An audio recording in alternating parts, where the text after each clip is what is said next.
Hello everyone and welcome back to my channel. I thought I would share another kind of sewing related video. I haven't done that much sewing in the last few months, I'm afraid. Just being pregnant, and I had made some maternity clothes which I have done videos on, but I've not really sewn any since then, and there wasn't a whole lot of point in making a non-maternity clothes until I know what size I'm going to be post baby. So actually by the time you watch this I will have already had the baby, I think, which is kind of weird and freaky. Anyway, I put together a sewing kind of scrapbook almost. It's kind of like my me made book. So when I first started sewing again in April last year, I took pictures of me wearing all the clothes so that I could put them on my blog and YouTube, but then also so that I would have like a record, photographic record, and I can make some notes about the pattern and the fabric and everything, and then I kept them in a folder and didn't do anything with them. So this week I've actually put them together in a book. There's not a ton, so there's still many empty pages to go, room to grow. But I had done something kind of similar because I heard someone say that if you wanted to understand fabric better, which I don't have a great understanding of fabric with my sewing, you should take a swatch of the different type of fabrics and just put a note of what type of fabric it is, and then also some notes about how well it's sewed or how I liked it, any kind of problems with it. So I've done that in this scrapbook. So I have a few pages now because I keep buying fabrics, and I just really like the way that it looks. I just think it's quite cool and like creative and arty. I don't know how much it's been helping me with the fabrics because I still find that I'm getting quite confused by fabric, especially when you're buying online and you can't feel it or see it properly. But I thought because I'd done that with the fabric, I would actually get my act together and put together this me made book with the pictures of what I've made, like me wearing it, so it's quite narcissistic I suppose because it's just a lot of pictures of me in this book. Prepare yourselves. And then also I've put the name of the pattern and the pattern company, the month that I made it, so these are in kind of chronological order, and then the fabric that I used to make the garment. So I thought I would just flip through and show you what I've got so far. So if that sounds interesting, keep watching. So this was one of the first things that I made when I first started sewing again in April. So I did used to make clothes a few years ago, but I never really followed any instructions properly. I did try with patterns and stuff, but I always kind of cut some corners or just kind of made it up as I went along, which is kind of fine. If, you know, being self-taught, some people are amazing. But I never really picked up the basic skills, and like I said, I didn't have the knowledge of fabric and techniques, so I kind of wanted to go back to the beginning a little bit. I heard that Tilly and the Buttons patterns were really easy and good for beginners, and they are really good for beginners. The instructions are really clear, and there's a lot of colour pictures which helps as well. So I bought quite a few of Tilly and the Buttons patterns and made quite a few of their clothes, and it's amazing when you actually follow the instructions and you actually take care on every single step that the garment itself comes out so much better. So if you take care when you're tracing the pattern out, if you take care when you're cutting the fabric, putting all the markings on the fabric, follow all the instructions properly, press all the seams, that's so important, finish it off correctly, like it's amazing how much better it all looks. So that was kind of why I've started here in April 2019, and I've kind of ignored the stuff that I made before that because these are really much more successful and wearable. So I bought some viscose linen. I actually made a pair of shorts in this fabric, but I could not get the fit right. They were not Tilly and the Buttons pattern, they were a different pattern, and it was more confusing. Shorts and trousers and bottoms, they're just a lot harder to fit, and I just could not get it to work. Also, this colour was very close to my skin colour, which looked a bit weird. So I used the leftover fabric to make this Stevie top, and it worked and I liked it, although the neckline is a little bit high for me. So I then followed it up with another Stevie top which I made in this cotton lawn, which is kind of a multicoloured kind of paint splodge fabric, and I was really attracted just to the bright colours. The fabric itself is more lightweight, and so it was kind of quite nice for the warmer weather, and I took it with me to Japan. So I did a lot of sewing in April because we went on holiday to Japan for 3 weeks. So I wanted to take a few pieces with me that I could wear that were like me-made clothes. It does crease up quite a lot of the fabric, but it was very successful. I struggled a little bit with attaching the arm like cuffs. I got a bit confused there, so on a subsequent version I actually figured it out, but I was a little bit confused when I was making this one. But again, the pattern's really straightforward and the fabric was easy to sew with. I also decided to make a scout tee, which is by Grainline Studios. This is another kind of t-shirt top, but with woven fabric, not knit. So I was a bit scared of trying knits, like stretchy jersey fabrics. I wanted to stick to wovens because they are just much easier to sew. And I found a video online where someone said that the scout tee was a good beginner t-shirt pattern for woven fabrics, so that's what I went for, and I made it in this like fun lobster fabric, which I quite enjoy. I just kept buying like mad fabrics with all like wacky prints, so none of them actually match. So I have loads of leftovers of fabrics and none of them go together, but that's just how my brain works and how my wardrobe looks. Yeah, the pattern is so simple, it kind of feels like ridiculous that you have to buy the pattern. Like, it kind of feels like you should be able to figure it out yourself, because it is just a front, back and sleeves, and it's really simple and straightforward. And I don't know how much scope there is to like hack it, or how many like variations you can make from it, but I've only made it this once, and then I lent the pattern to my mum and I haven't seen the pattern since, so I kind of need to get that back from her to try making it again.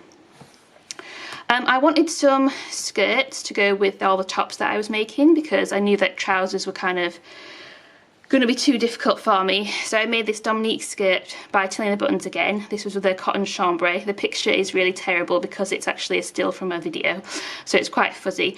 But the pattern was again really straightforward. The skirt is cut on the bias, so it gives it like a nice kind of draping effect, but it does mean that it takes a lot of fabric, or a lot for me, so it ends up costing potentially quite a bit more than some of these others that you can make with a lot less fabric.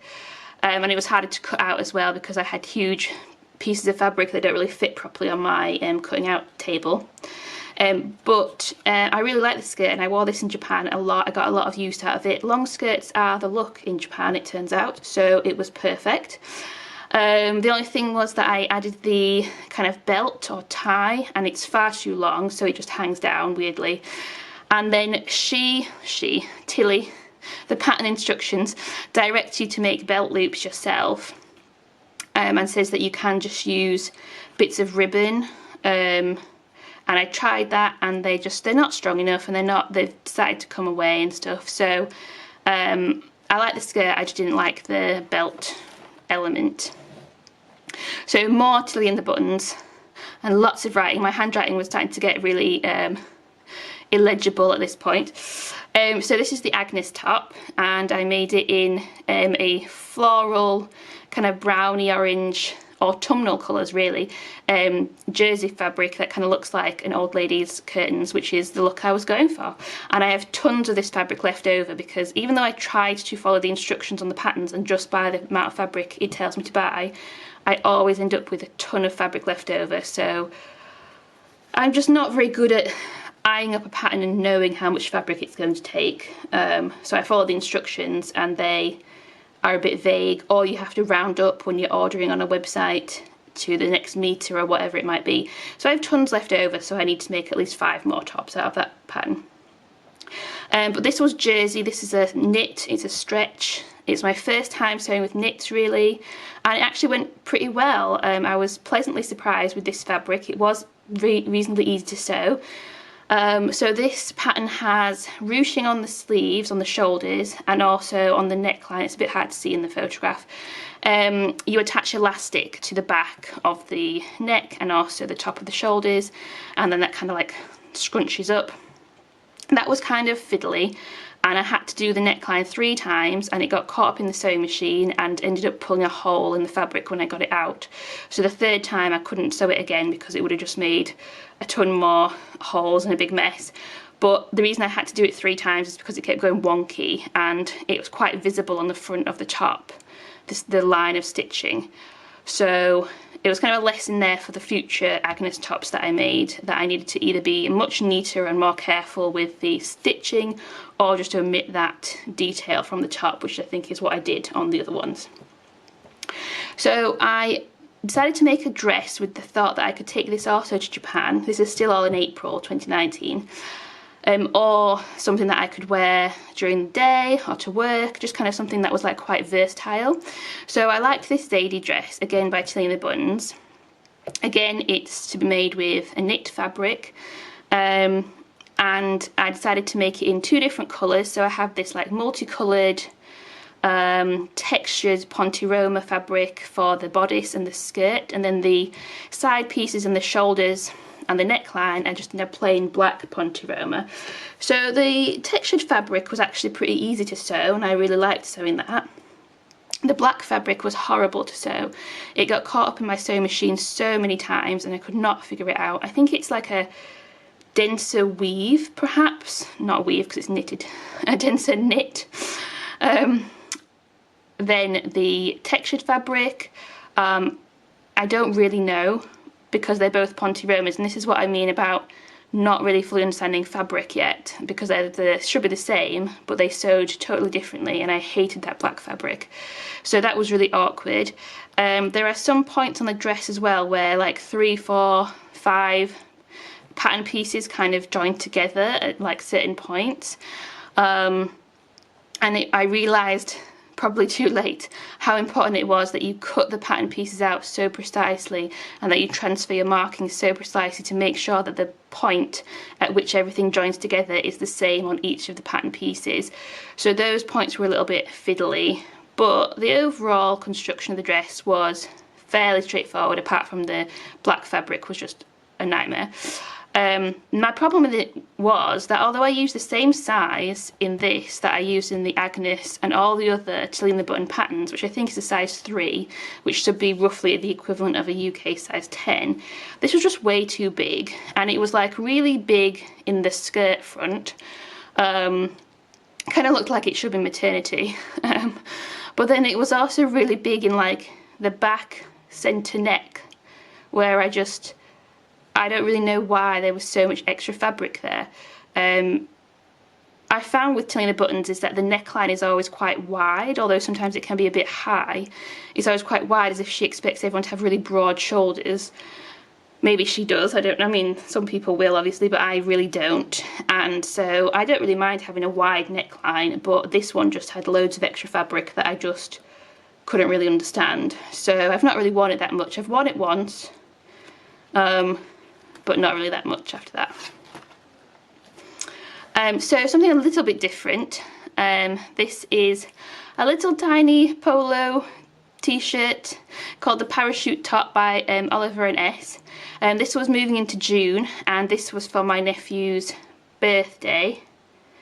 And this is jersey is the main body and the sleeves, and it's really cute, and it has little lines on it, and then the lines are kind of a orangey golden colour and then blue. So I wanted to do the pocket and the collar in like a contrasting orange fabric, just because that would be a bit different than just doing blue, I thought.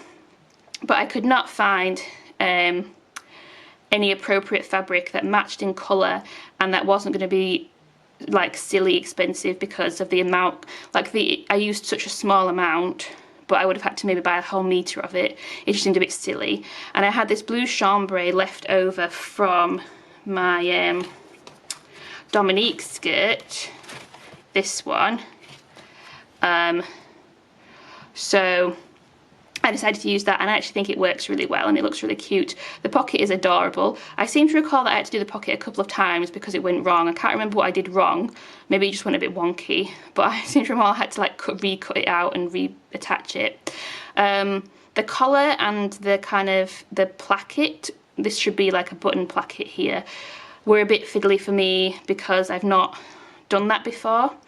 And the instructions could have been clearer. I mean, I don't think that I would say this is a super advanced pattern, but I think if you're a beginner, sometimes you just need a really step-by-step instructions for these kind of new skills and new techniques that I felt maybe were lacking a little bit in this pattern. And I decided to omit the buttons from the button placket because I did not want to mess around with buttonholes. I thought I would ruin it, make it just a big mess. And also, he was going to be 2. Do 2-year-olds really need... Actually, I'm thinking about this. I think this was for a Christmas present, so he would have been 18 months. I just made it like excessively far in advance. Anyway, he didn't really need to be able to button up his collar. That's my point. So moving on to July, and this is my second version of the Agnes top by Tilling the Buttons, made from jersey fabric, and me just like my handwriting getting so much worse in this book, and also just making mistakes and scribbling stuff out, so it looks great from this point on. Anyway, this is another version of the top. So in this one I have longer sleeves, and I omitted the ruching from both the sleeves, the shoulders, and the neckline, just to keep it like nice and simple.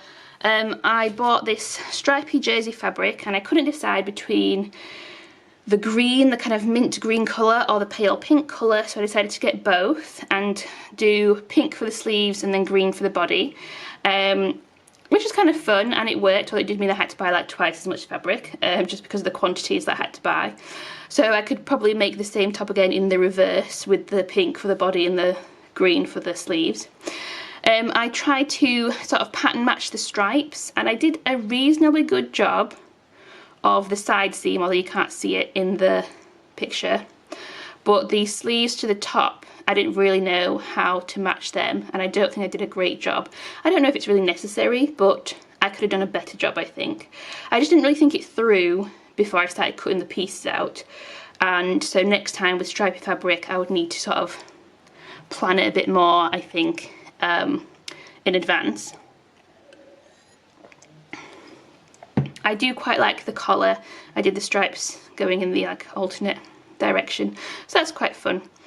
Yeah, the fabric is quite thin, and I don't know whether it's the quality of the fabric or just the type of the fabric, or whether it's just my sewing, but some of the seams have started to come apart, so it needs to be repaired. So I haven't worn it that much either, unfortunately. So this one here again, unfortunately, is a terrible picture. It's quite like out of focus, but this is another Agnes top. This is unknown fabric, but it's knit fabric. It's probably a type of jersey. I had this blue and white stripy fabric just in my drawer that I picked up years ago. No idea where it really came from. So I decided to make the top out of that, but I didn't have enough for the sleeves.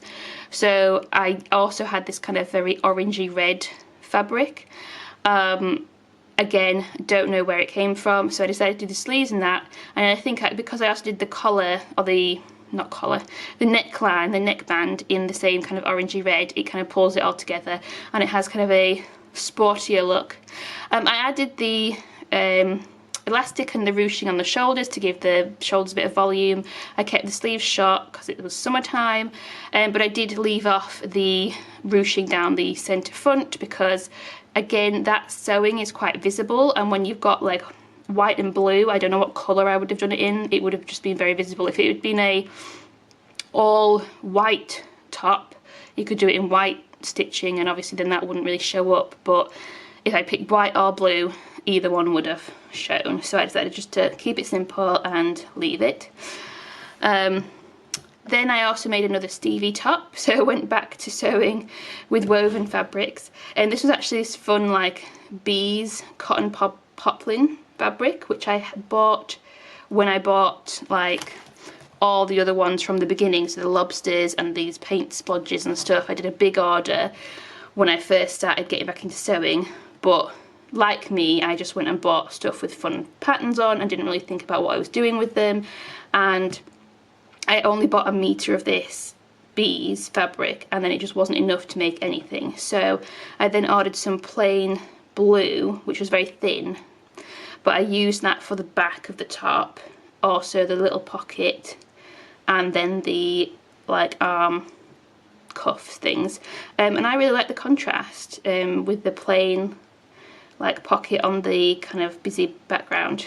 And you can't see because I've not included a picture of the back, but on the other Stevie tops I used a tie back, like a tie closure at the back, and on this one I used like a button and kind of an elastic hairband, which is one of the things that it says in the instructions to use, and it actually works really well, and it was just easier than doing the ties, so that's why I did that, make my life easier.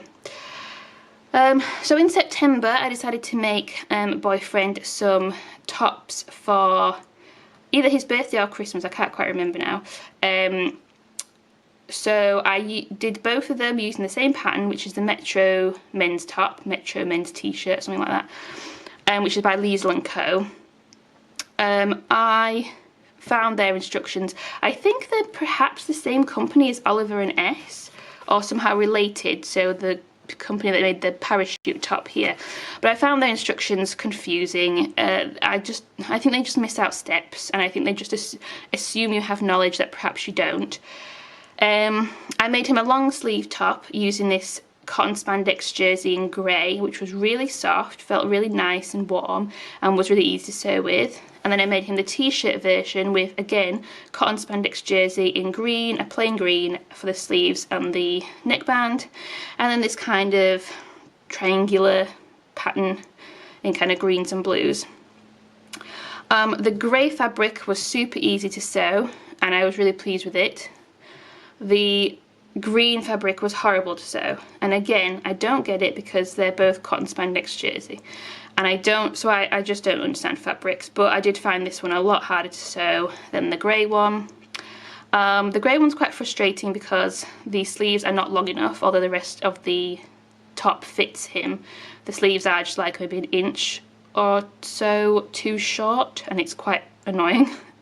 But because it was a surprise, I didn't measure him, and even if I had, I don't know how I would have, well, I guess adding extra length to a sleeve is probably not that hard of a adjustment, but I'm not familiar with altering patterns that much, so it's just a bit annoying, but he still wears it. I used stay tape in the shoulder seams as it tells you to, and previously I had used like bits of ribbon, but I actually used proper stay tape because I was doing it properly, and then he said it was itchy and scratchy, so I had to then cut it all out.